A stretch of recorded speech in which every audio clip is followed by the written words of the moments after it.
سلورم عمل په دې عشره کې د لیلۃ القدر تلاش کول دي. محمد رسول الله صلی الله علیه وسلم ته امر کړی دی وی تحروا لیلۃ القدر. اے مسلمانانو اولټوي تلاش کې د لیلۃ القدر شپه. کله فرمای التمسوها فی 10 الاواخر، اولټوي دې لره د رمضان په اخیری عشره کې د دې تلاش کول، په دې کې قیام کول، د دې لپاره دعا کول. ځکه دې په نوم باندې مستقل سورت دی، سورۃ القدر. او دا ما وختي ولستو الله فرمایي چې نازل کړی دی ما دا قرآن کریم په شپه د قدر کې، او ته څه پوهېږې سره شپه د قدر. لیلۃ القدر خیر من الف شهر. دا لیلۃ القدر د زرو میاشتو نه غوره ده.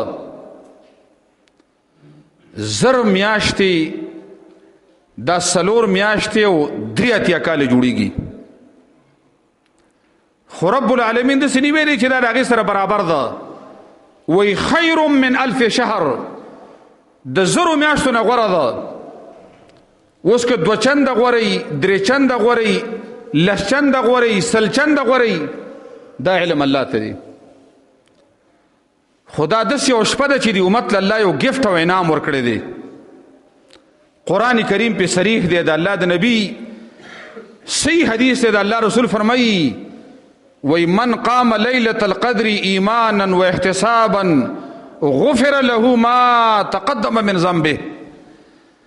چا چې په لیلۃ القدر کې قیام وکړو د ایمان په بنیاد او په نیت د ثواب، د هغه دا ټول زاړه ګناهونه به رب العالمین معاف کړي، د ټولو ګناهونو بخښنه به الله وکړي.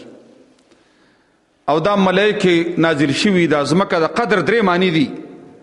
قدر عزت ته وایي چې دا لیلۃ القدر باندې عزت شپه. قدر تقدیر ته ویل کېږي چې الله پکې د یو کال تقدیر الله د ملایکو ته حواله کولی. او قدر ویل کېږي تنګستیا ته، لکه الله یبسط رزق لمن یشاء ویقدر. نو لیلۃ القدر دومره دا ځمکه د ملایکو ډکه شي چې را دنیا تنګ شي. په دې جبرئیل امین را کوز شوی یو ډله د ملایکو سره یي، څوک چې په ولاړ عبادت کوي، په ناسته عبادت کوي، دعاګانې کوي، د هر چا لپاره دعاګانې غواړي. او د ټول امت بخښنه الله رب العالمین کوي.